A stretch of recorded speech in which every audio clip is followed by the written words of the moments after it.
Welcome to Between Two Ferms. Today, our Ferms are homebrew fermenters that are holding a lambic that we made out in the backyard, for those of you who like that nerdy sort of stuff. I'm Blake Jarolim, head brewer at COOP Ale Works. I am Will Quinlin, the lead brewer.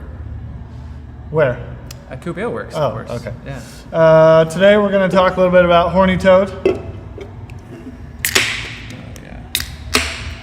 The timing was off. Yeah, wow. Horny Toad is a beer that's been around since the beginning of COOP. Originally, when it was put into the lineup, it was thought to be our best seller, which it was for a little while, but Native Amber out of the gate was actually #1 seller. But Toad, to this day, still harkens as, I believe, one of our most drank beers between you and I. Between us, yes, Yeah. for sure. The other staff members, I'm not sure they quite have the affinity for Toad that you and I do, but yeah, honestly, I think I drink it more than any of our other beers. So there it is. Toad, pretty simple beer. Some pilsner malt, some 2-row malt, some Hallertau hops, kind of the majority of the deal. But a nice, easy drinking blonde ale. Wasn't always a blonde, as it denotes here on the can.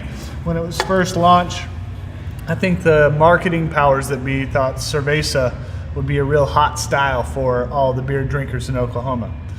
But whenever it came to rebranding, because these aren't the original can designs, pulled pretty hard to change it to blonde ale, since cervezas are made with a lager yeast, typically of Hispanic origin, which this is not. So It's always been a blonde. always been a blonde, will always stay a blonde, and yeah, that's that.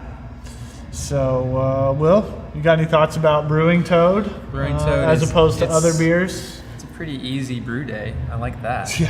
Yeah, that's true. Makes for a short mash in. Just everything's smooth and easy. We generally, what do we do with the yeast on this? We usually use it as our starter for all of our other beers. Toad makes beautiful yeast. Yeah. So we use the same yeast in Toad, F5, Amber,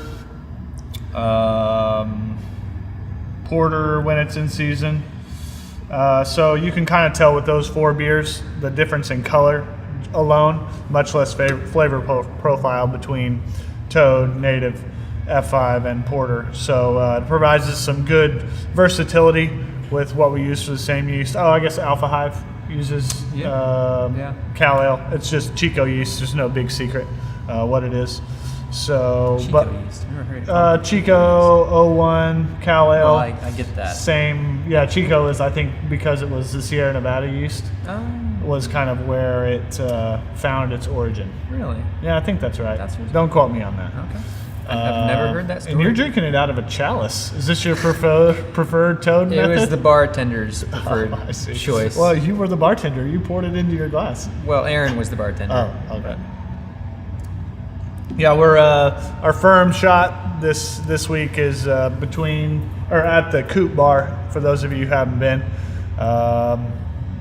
Here we are in a space that we thought we'd never be able to serve beer to the public, and a pretty badass bar, if I do say so myself. Horny Toad, in the beginning and still to this day, try to create beers and name them and design them with some Oklahoma reference.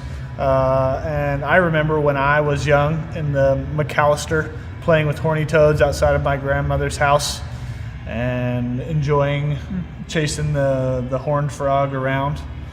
So that was obviously a thing that Horny Toads were much more rampant in population, but had taken a pretty stiff decline over the past several years. But as an animal that is not unique to Oklahoma, but unique to the Southwest, thought it would be a cool name to name a beer. I think that's all I got. I think that's all you can say about it, really. Toad's Toad. It's delicious. Yep. Cheers it up. Cheers. Till next time.